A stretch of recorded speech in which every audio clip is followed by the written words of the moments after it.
Hello, and welcome to the Art of Being Human. I'm going to start off today by reading a quote. It's not going to make much sense to you, but I'll explain it. I found it fascinating when I found it, and I wrote it down, and I've always kept it because it makes you think, if nothing else. So I'm going to start off with this quote. It says this: "If people who do not understand each other at least understand that they do not understand each other, then they understand each other better than when, not understanding each other, they do not even understand that they do not understand each other." Would you like a repeat? I'm going to read it again and then explain it.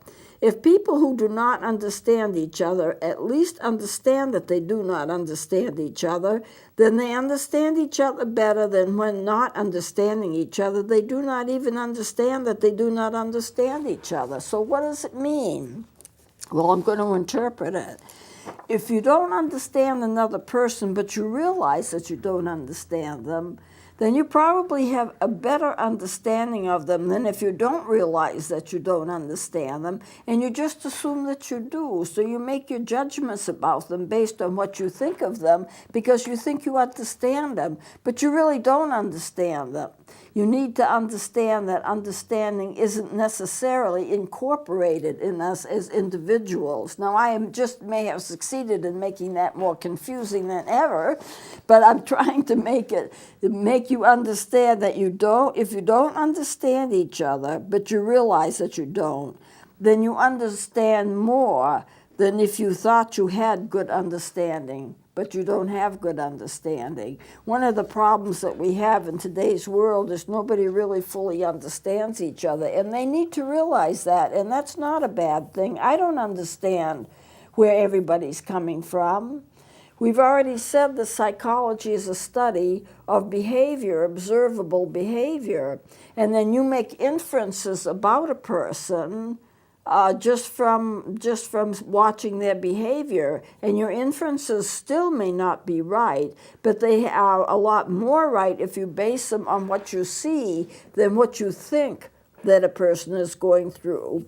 You know, I get concerned about people who are always saying, "I know exactly what you're going through." Nobody knows exactly what you're going through because what you're going through is unique to yourself. You may have a certain similarity to what other people are going through, so you may have a shared bond in that way. I know that if somebody says that their parent died in a certain situation, and my parent died in a similar situation, I probably would have some kind of an understanding of what they're going through, but not complete. Because what happens is you respond with everything that's within you. And no one has the same kind of psychodynamics exactly as anybody else. We all have psychodynamics. We all have things that we've been through. We all have things that we learn from and grow from and struggle with. But that doesn't mean I understand that everybody's going to go through things the same way that I do, because they're not. No one has a complete understanding of me. I don't have a complete understanding of other people. So how do we communicate them? We do not have to have a perfect understanding of a person to communicate with them. Because remember, speech is also observable behavior. If I'm watching and a person is talking to me and I'm listening to them talk, I learn things about them just by the way they talk to me. Do they seem to be aggressive in their speech? Do they seem to be joyous in their speech? Are they calm? Are they irritable? Do they seem to be aggressive? Do they seem to have something with them that's a bond that's bothering them? And I can perceive that. I can perceive that as they're talking to me. Because if they're angry, they're going to speak louder. They're going to maybe punch their fist on a table. They're going to be yelling maybe. They're going to be moving their body in an aggressive kind of way. And so you can tell if a person is upset. I was in my office, and I was working as a psychology professor. I was just working in my office, and all of a sudden I heard a woman scream at the top of her lungs, absolutely screeching at the top of her lungs. Now, I was in my office, and she was in the hall. I didn't know what was going on with her. And so I went out to see if I could be of help. I didn't know what it was. And she was by herself. I thought she was being attacked or something. And she was by herself. Nobody was around her. There were other classes going on. And she's just standing there. At the top of her lungs, she's screaming away. So I took her in my office and I sat her down and I asked her what was going on. And she was having her first panic attack. Now, I don't know if you've ever had a panic attack, but they can be terribly, terribly frightening. If you've never had one before, it can be terribly frightening. It can be terribly frightening if you know what they are, because they're horrible to go through. But that's what she was having, and she'd never had one before. And she's just screaming. She didn't know what to do about it. She's just screaming. So I talked with her and I got her calmed down and I explained what a panic attack was, that it's not going to kill you.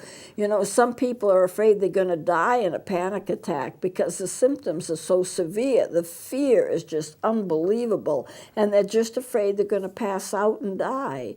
And I had to explain this was a psychological response to something in her life or in her background, that she was responding to it in that way, and it was very fearful, and she needed to find out what that was, what was causing that fear, so that she could get rid of it, so someone could help her get rid of it.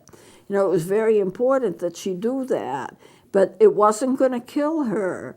She wasn't going to die from it. And once she understood what it was, she was able to calm down, though it didn't make it comfortable to go through. And I imagine once she started having panic attacks that you would probably have others.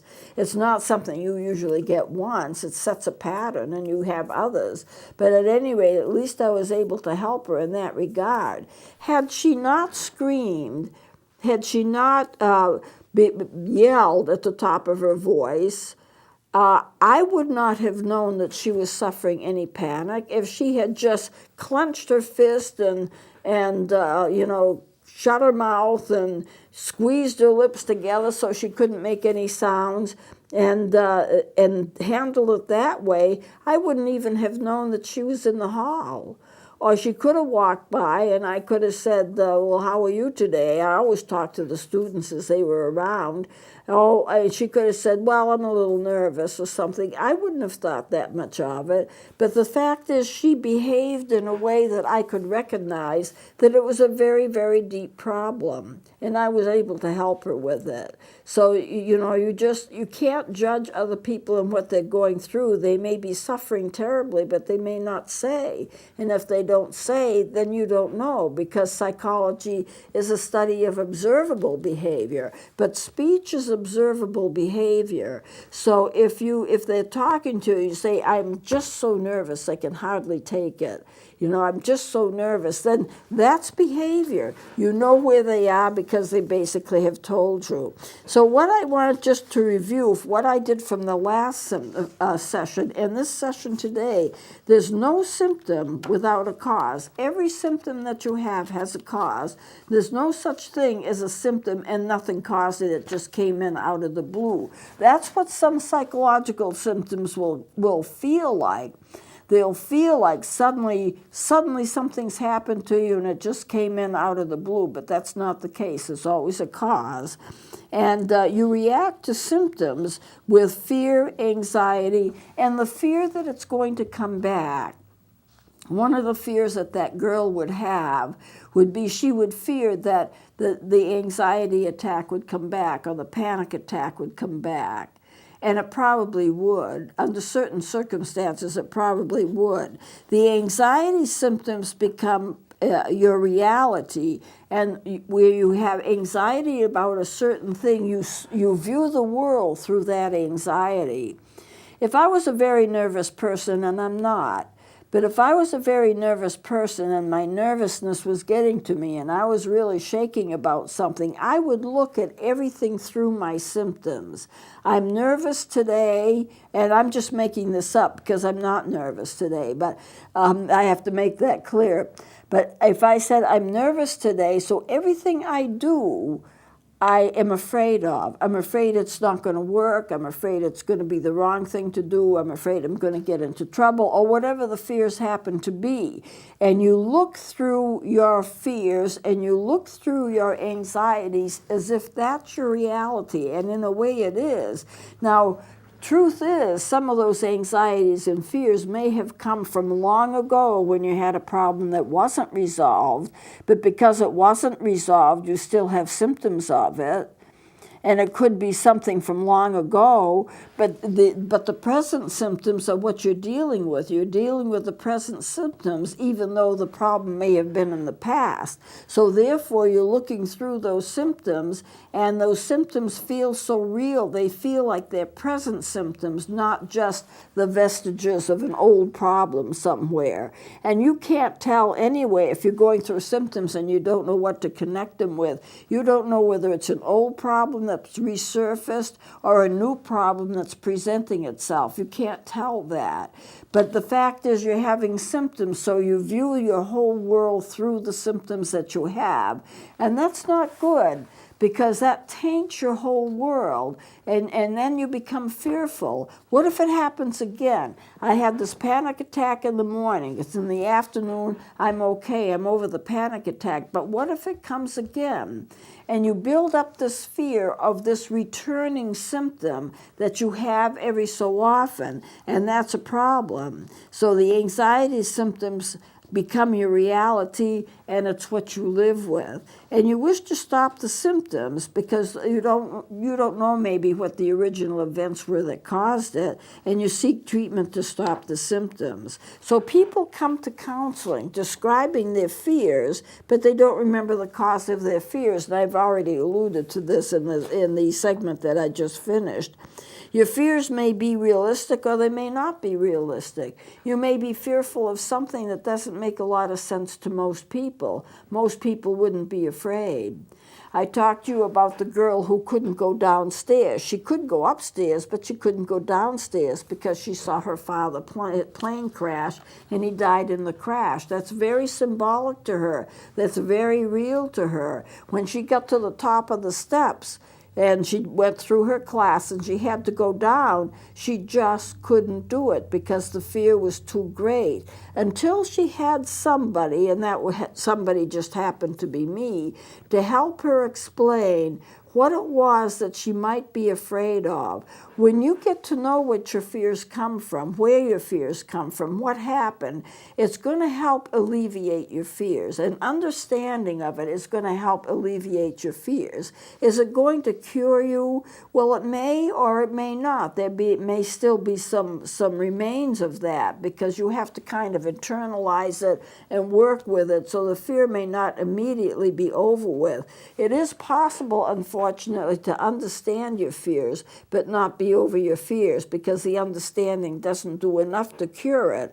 On the other hand, having an understanding of your fears is a very good beginning point, and sometimes by itself it'll reduce the fears greatly, but at least it gives you a starting point as to what to work on. What do you need to work on? What do you need to realize? You know, therapy is, in a sense, working on a person's fears or whatever is troubling them and causing them not to be able to have a satisfying life, because their mind only grapples with the fear. It does not necessarily have the understanding, but it holds the key.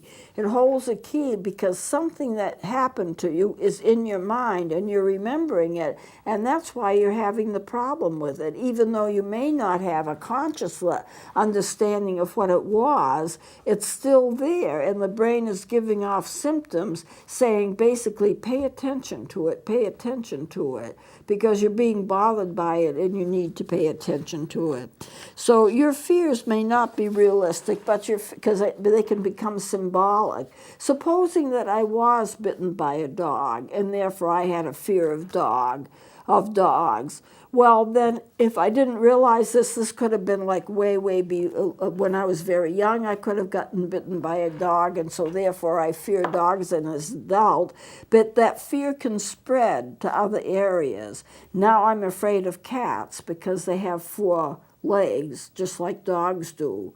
or I'm afraid of any animal that has a tail, or I'm afraid of any animal that makes noises. The cat meows, the dog barks, and it can spread and spread and spread. So you have now a lot of fears, and only the dog fear is the one that has the beginning in a real experience. But because it was not resolved, it tends to spread to other areas, and now you have a lot of fears that weren't really connected to the first one, but became connected to the first one because there was a similarity that would bind it, like 4 legs and a tail, or the noises that animals make.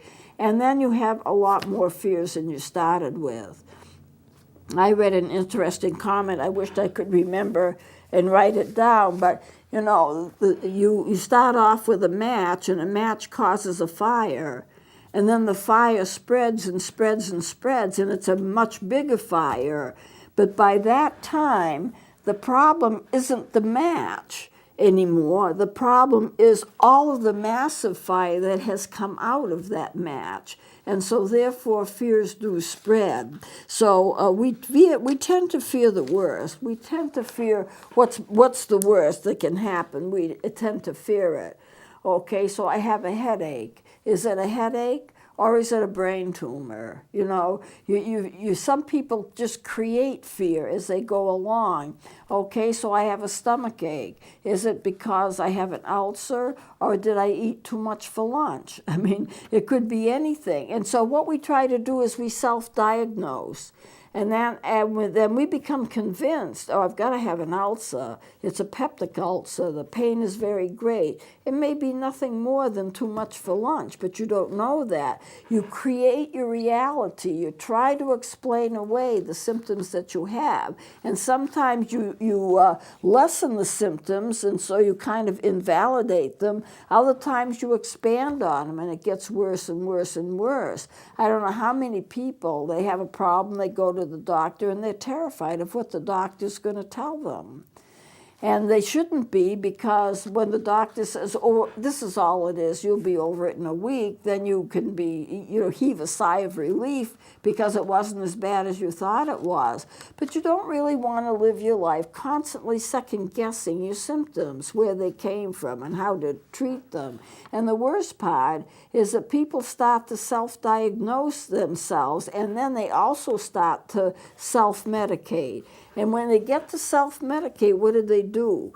Oh, they start giving themselves medicine that may not help, and drugs that'll make them worse. Because if they're giving themselves drugs, and we're finding too many people on drugs these days, drugs such as fentanyl, heroin, and all of that, they may be taking drugs in order to help them to feel better, but they're really creating another problem far worse than the one they had to begin with.